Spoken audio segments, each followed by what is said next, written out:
Hey guys, welcome back to Storytime. Gryphon with you here. I know there's been a lack of Storytime videos lately, and I'm very sorry about that.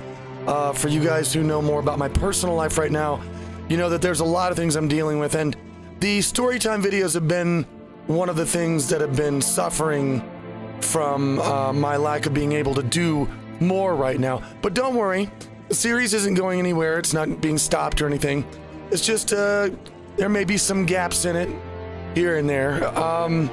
But either way, Tumble is back, and Tumble is about to do something that is very, very much in line with the theme of today's program, and that is death. We're going to talk a little bit about death and what it means and how I think people are ignoring it as an issue far too much lately.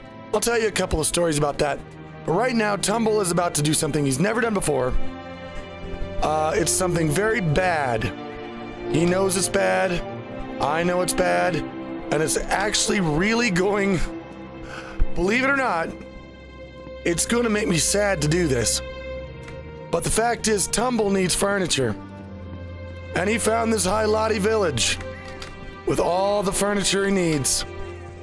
These are innocent, not only innocent, but friendly characters. And Tumble is going to slaughter them all and take their furniture. Tumble, I like to think that every hero has some streak of tragedy or villainry in their past somewhere, because they have to be able to learn from that. And guys, I think today is that day for Tumble. So let's go. Oh right, I can't do it yet. I've got to start stealing stuff first, and then they'll start shooting me. You know, I might be able to get away with getting a lot of this stuff without even them noticing, but they will notice. Should I take the hanging lights? Oops. I think I should, and I like these a lot too. Uh-oh. Yep, I'm stealing. Uh-oh, are they coming after me now? Oh, not quite yet. Not quite yet, but they will. When they do, mine. It's mine now. You can't have it. Not anymore. I took it. They'll put up with stealing for just a little while, and after that, they won't put up with it anymore. Uh-oh. No, not yet. They're still telling me not to do it, but they're not enemies yet. Uh-oh, I think they are now. Yep. All right. Time to start slaughtering. And I feel really bad about this. Slaughtering innocent, unarmed characters. No, it's not over, I'm afraid. I'm so sorry. I'm so sorry. Oh, I hate killing you, but I want your video games. I gotta have them. I'm so sorry. I'm sorry, chick who just walked in for a Coke. I am sorry. I don't want to do it, I really don't. But it's... Oh, goody. So you're not... Let me just steal some stuff. Uh-oh. Yeah, there they are, okay. Oh, I hate this. I hate doing this. Ah, stop it. Oh, don't scream for help. That's so terrible. This is making me feel horrible, guys. It really is. I'm unarmed. Help. Oh, no, and I killed him. Oh, Tumble. What are you doing, dude? This is so bad. Oh, no. Okay. More stealage. I'm so sorry. I'll steal all this.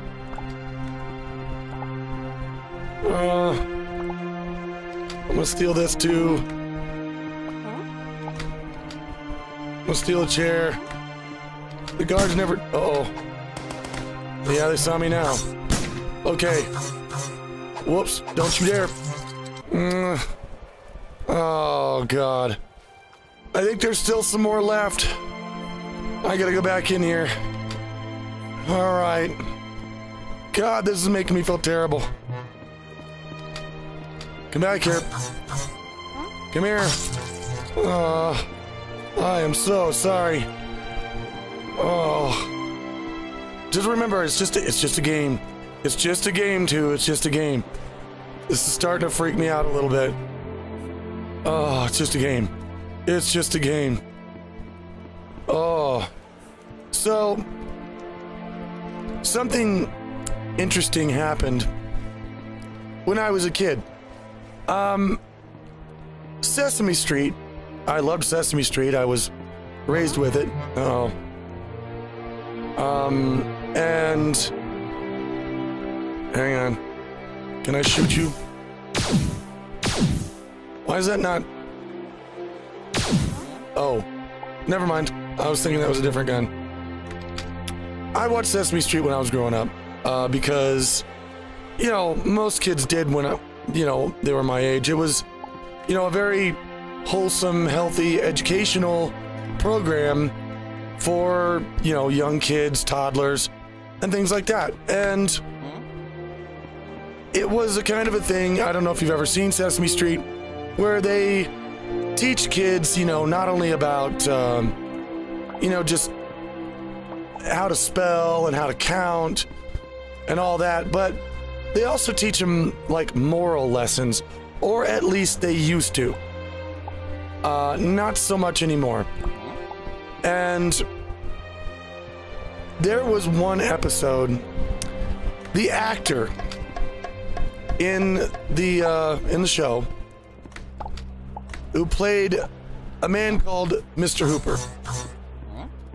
Oh no, help me. Oh, God, don't scream, help me.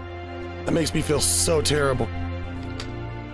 Mr. Hooper had a store. He had a little corner store on Sesame Street.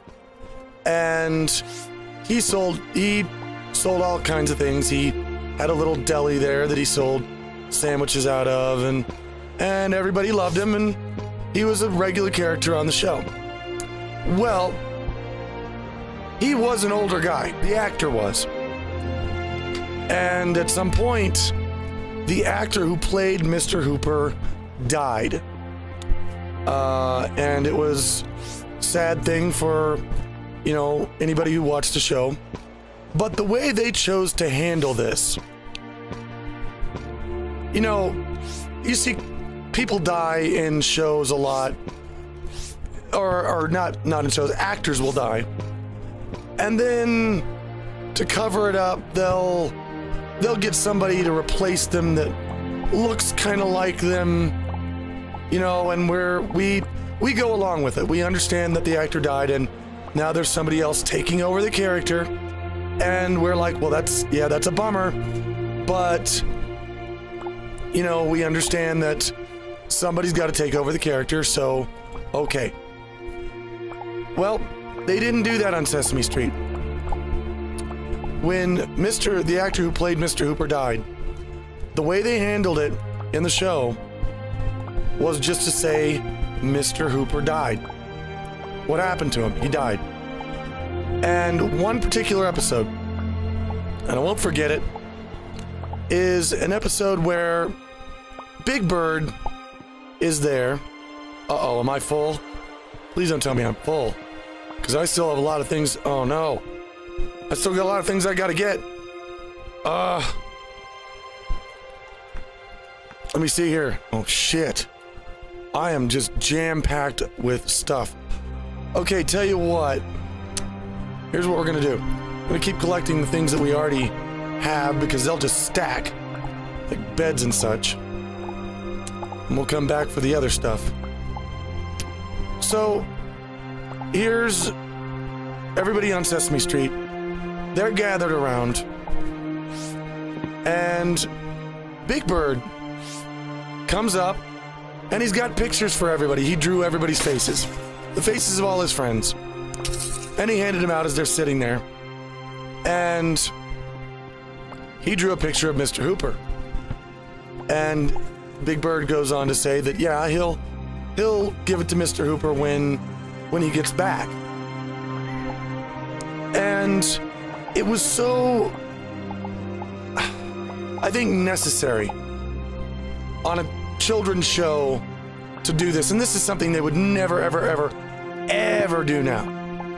Because people are just too sensitive. People would whine and complain. Parents would freak out. They turned to Big Bird and they said, Big Bird, we told you Mr. Hooper is dead. And Big Bird said, well, yeah, I'll give this to him when he gets back. I can't wait for him to see it. And everybody on Sesame Street there, all his friends who were gathered around, started saying, Big Bird, Mr. Hooper's not coming back. He can't come back. He's dead. And Big Bird gets really sad. He's like, he's never coming back? They're right. He's never coming back. And Big Bird got real sad. You could tell that there was a lot of actual emotions on that episode that day that the actors were dealing with because they just lost one of their actor friends. And they had to explain to Big Bird that death meant you were done and you weren't going to come back. And as sad as it made him, it was a lesson that Big Bird had to learn. And it was something that, like I said, they will never do that on a kid's show ever again. They will never explain death. And I think that it's something that's lacking in parenting today. Because now not only will the shows not teach kids about death, but the parents, they don't even really sit down to teach kids about death. And I think that that's a mistake. I think that, now I'm not talking about, sitting a kid down at 5 years old and saying, yeah, you know what, there's going to be a time where you die, fall over, get real still, and you're never coming back. That's a little much. But I think at a certain time, when kids have a concept of what life is, I think it's important to gently explain to them what death is. And I don't see a lot of people doing that anymore. It's not a thing that happens a lot. And I find it to be unfortunate. I think it should still be a thing. We're gonna go home and we're gonna put this stuff up and then come back and get more.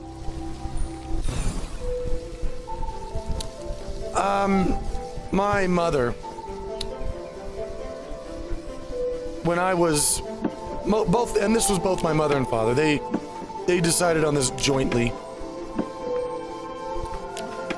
When I was, I think, 6 or 7,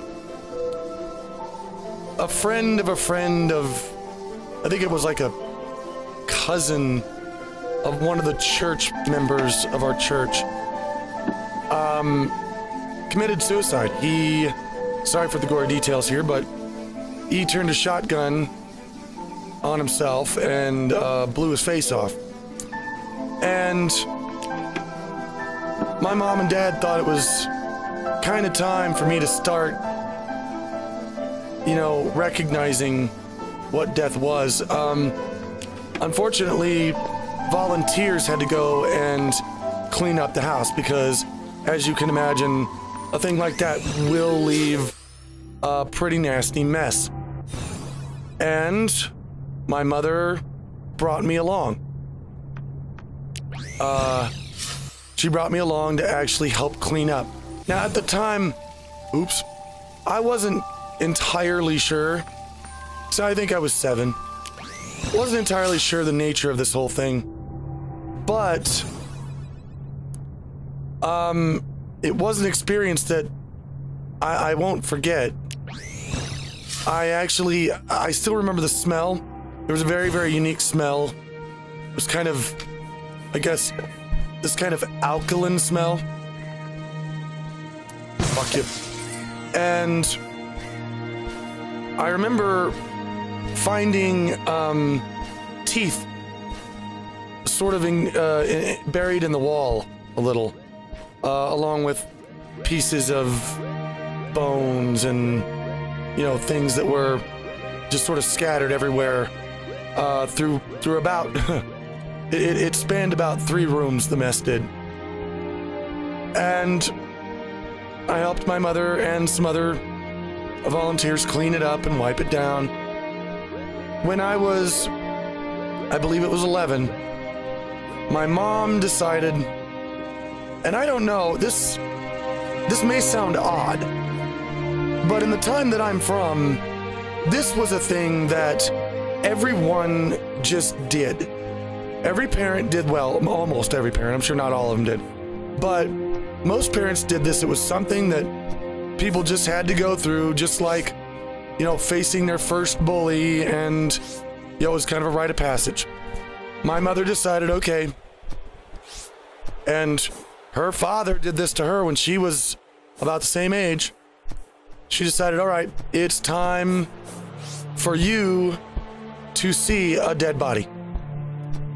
And she knew a friend who worked part-time at the local funeral home, very small town, and she asked if it was okay if we could come in, ouch, and see there was a body that was ready for a viewing. And my mother wanted to know if it was okay if we came in before the family came in, you know, not to disturb anyone, and viewed the body. I already had some stuff go bad. How about some pineapple juice? Well, that was nice. So we got to go in, and it was, I didn't know the man. He looked quite elderly. It looked like he probably died from natural causes, I would assume. And yeah, what do you think of that? Oh, give me steak. Awesome. And he was just laying there in his coffin. And my mom just kind of urged me to go over there and just take it in, and I went there and I looked at it. I remember it was so strange because the human mind is so used to seeing human bodies moving, even in some small way, that when you see a completely motionless person, your brain imagines seeing it breathing. It looked like the body was breathing because it's just something your brain is used to seeing. And I remember that specifically, it looked like he was breathing. But the more I stared at him, the more I realized he wasn't. And that was, after that, I mean, it wasn't, I didn't have nightmares. There was no other incidents with it. I simply, we left quietly and went home. I think my mother probably talked to me a little bit about, you know, death and how much I did or did not understand it, what it was. Garbage can and some garbage. And I think she wanted to just be assured that I had some concept of what it was and what it meant. And I remember her asking me if I had any questions about it, if I had any concerns about it, if there was anything that I wanted to know. I don't think there was. At least I don't remember asking anything about it. I may have asked something about, you know, I may have expressed a worry about my mother dying, or my father, I remember doing that once, but, you know, my mother, she reassured me, and she always did this, that it would be a really long time before I had to worry about that. And to her credit, she is still alive. So, yeah, she was right about that. But in any case,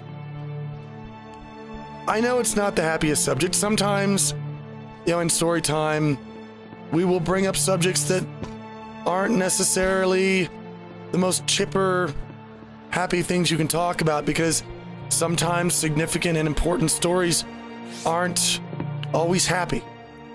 Sometimes they're unhappy, and we can learn from those just as much.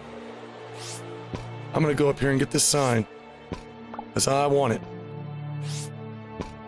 Alright. I don't need the roofing or any of the boards or any doors or anything. I've got that pretty much hashed out. So it looks like I've got everything that I need. God, I feel so terrible about killing all those dudes. Oh, I'm sorry. Hey, I hope you're male and female. Maybe you can repopulate your village. Sorry, guys. Sorry, just kill everybody and run, but I gotta scoot.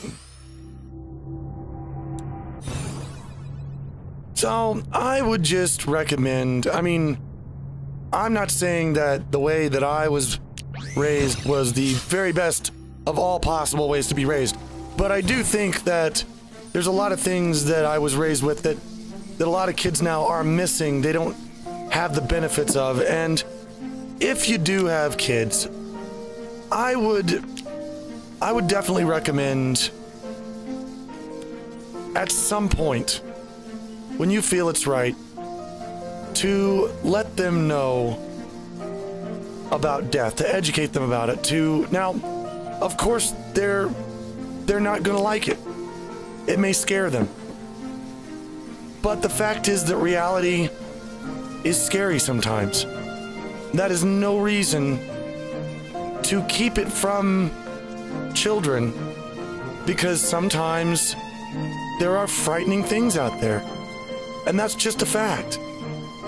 And by keeping that from kids, you're kind of leaving them out in the open. You're not equipping them with what they're going to need, you know, to deal with life in the future. And they need that. It's you know, it's something that kids eventually do have to deal with, and hiding it from them is it's not going to help them out.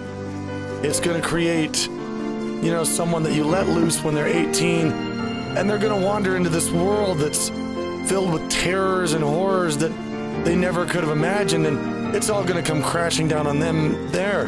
I mean, I'm not going to say this for certain, but I kind of wonder sometimes if that's not the reason that so many people are depressed now, so many young people, because it just doesn't seem like they were prepared for the world. You know, especially college students, it just doesn't seem like anybody prepared them for what to expect in life, and now they're basically, you know, like they're coming out of, you know, college with a very, very young understanding of the world that it just didn't equip them to deal with what they needed to deal with. And I don't know, I may be wrong about that, but that just to me seems like it could be a very plausible, you know, explanation for why we have so much outrage right now. Oh, do I have a gift? Dude! Thank you, man! Looks like my tenants are happy. You have a gift for me too. What you got? What you gonna give me? Oh, he gave me a sword or something. Guys, this Tumble rethought his architecture, came back and he redid this like this. So we got, I guess we could call this a lobby and 4 bedrooms And then we have a party floor. Oh yeah. And in the next episode, we are going to totally furnish this and see if we can move a bunch of people in here. And we may even expand this a little bit further. However, guys, be prepared because Tumble is running out of things to do. And as much as I don't want to say goodbye to him, and I know you guys have said you're going to miss him as well, here within the next couple episodes, we will have to say goodbye to Tumble and move on. So, if there's anybody out there who wants to give Tumble some fan art and have it shown in the last couple episodes, then go right ahead and go for it.